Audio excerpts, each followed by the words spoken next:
Bom dia, meus amores! Como é que vocês estão nessa manhã maravilhosa, seja do dia ou da noite que vocês estão assistindo esse vídeo? No vídeo de hoje, eu, Pedro, vou contar pra vocês a campanha e o rumo do Botafogo para essa vitória majestosa na Libertadores, o glorioso rumo à glória eterna. Então vem comigo que hoje eu vou contar bonitinho pra vocês como é que foi essa jornada. Começando, né, que ano passado foi uma campanha maravilhosa pro Botafogo, mas ao mesmo tempo foi uma campanha muito caótica, uma campanha que foi um desastre pro Botafogo. Não preciso nem falar da pipocagem que eles deram. E para esse ano, eles decidiram, ou melhor, a diretoria John Textor decidiu investir mais de 300 milhões de reais no Fogão. Com contratações, as principais contratações do Fogão são várias, mas as principais são o Thiago Almada, que ele era ex-Atalanta United e ele foi pago 22 milhões de dólares. Luiz Henrique, vulgo Pantera, ele era ex-atacante do Real Betis e ele foi comprado por 16 milhões de euros. Jorge, o volante, ex-Inter Miami, foi comprado por 2,5 milhões de euros. Savarino, ex-atacante do Real Salt Lake, por 2,7 milhões de dólares. Lucas Alter, ex-zagueiro do Atlético Paranaense, por 7 milhões de reais. E o John, nosso querido goleiro, que desde Lucas Perry saiu. Tenho certeza que os torcedores do Botafogo deram uma leve trancada, uma trancada que não passava nem Wi-Fi, porque Lucas Perry pegava muitas bolas, né? Mas veio um goleiro para honrar Lucas Perry, que é John, ex-Valoloid, por 1,5 milhões de dólares. Fora esses, tem Alex Telles, que veio na metade do ano, veio de graça pelo Al Nassr. Alan, ex-volante do Al-Weda, por custo zero. Igor Jesus, ex-atacante do Al-Ahly, por custo zero. Jefinho, ex-Lyon, também por custo zero, porque eles estavam passe livre no mercado. E alguns jogadores que foram embora foi o Adrielson, que ele foi emprestado ao Lyon, mas acabou não dando certo, ele acabou voltando. Lucas Perry, vendido ao Lyon. Gabriel Pires, que não quis renovar, assim como o Leonel de Plácido. Lucas Fernandes e Diego Costa não quiseram renovar, deram problemas ali com o contrato e não quiseram continuar no Fogão. No vídeo de hoje eu não vou falar sobre o Brasileirão, só algumas partidas importantes que acabaram se colidindo com algumas partidas da Libertadores. Então eu vou começar falando sobre a qualificação, as pré-Libertadores do Fogão. Porque o que acontece? Ano passado o Botafogo deu aquela maior pipocada, ele foi de primeiro melhor turno da história, para quinto lugar. Foi patético o que o Botafogo fez ano passado, pegando uma pré-Libertadores ali junto com o Bragantino. O primeiro jogo da pré-Libertadores foi Botafogo contra Clube Aurora, onde o primeiro jogo na casa do Clube Aurora terminou 1-1 com o gol do Júnior Santos. Na casa do Fogão, 6-0 com direito a hat-trick de Júnior Santos. No Fogão, 2-1 pro Botafogo com um gol do Júnior Santos. E na casa do Bragantino, 1-1 com o gol do Júnior Santos. Assim fazendo o Botafogo avançar para a fase de grupos. No grupo do Botafogo tinha Júnior Barranquilla, LDU e Universitários. As duas partidas contra o Júlio Barranquilla na casa do Júlio Barranquilla foi 3-1 pro Júnior. LDU na casa da LDU foi 1-0 para LDU. E na casa do Botafogo foi 2-1 pro Botafogo com um último gol sendo do Júnior Santos. Contra o Universitários, na casa do Universitários foi 3-1 pro Universitários com o gol de Eduardo e Luiz Henrique.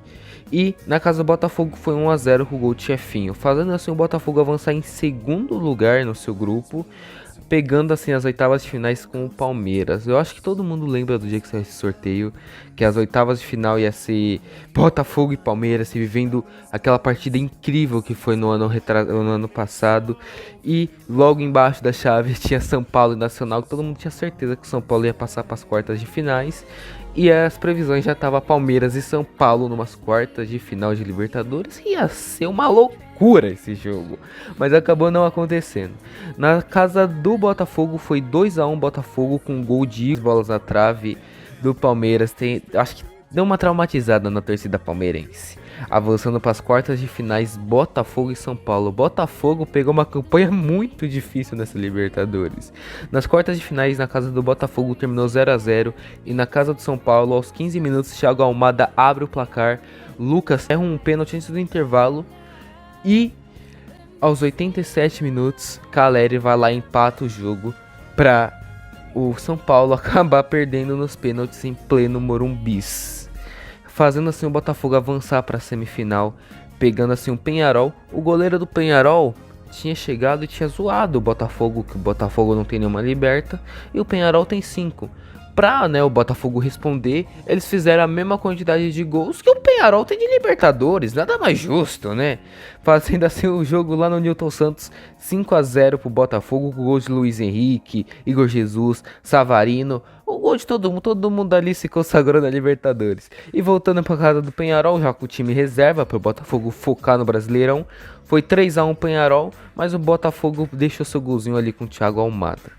Agora, Botafogo chegou em sua primeira final de Libertadores na sua história. Botafogo Atlético Mineiro. Lá no Monumental, na Argentina, estádio do River Plate. Mais de 80 mil torcedores no estádio, ingressos esgotados. Uma final brasileira. Botafogo teve um jogador expulso, Gregory, acabou chutando a cabeça do Falso Vera aos 40 segundos do primeiro tempo, fazendo o Botafogo jogar os 90 minutos com um jogador a menos. Contra o Galo, que não é qualquer time, é um time finalista de Libertadores. Não foi um jogo fácil. Todo mundo achava que naquele momento o Galo já iria vir com a vitória, iria vir com tudo, iria massacrar o Botafogo. Mas o roteiro, o futebol sobreviveu mais um dia, com Luiz Henrique abrindo o placar depois de um rebote com uma jogada que ele mesmo criou. Poucos minutos depois, Luiz Henrique pega um contra-ataque e o goleiro acaba fazendo um pênalti em cima dele. Estava lesionado a temporada inteira, metade da temporada inteira, tinha que voltar para deixar o dele. Júnior Santos entra e no último lance, Botafogo. Agora falando um pouco sobre a artilharia e as estatísticas principais dessa Libertadores. No SofaScore, as pessoas que tiveram maiores notas foram Guilherme Vizcarra com 7.64 de nota, goleiro dos Tigres. Leonardo Fernandes, um meia do Peñarol com 7.59 de nota. Em terceiro lugar, Gerson, o meia do Flamengo, o nosso querido Coringa, com a mesma nota do Leonardo, 7.59. Na artilharia ficou Paulinho com 7 gols, Paulinho do Galo. E o maior artilheiro do Botafogo nessa Libertadores foi Luiz Henrique com 4 gols. Mas, caso você considere para Libertadores, o artilheiro foi Júnior Santos com 8 gols nessa Libertadores.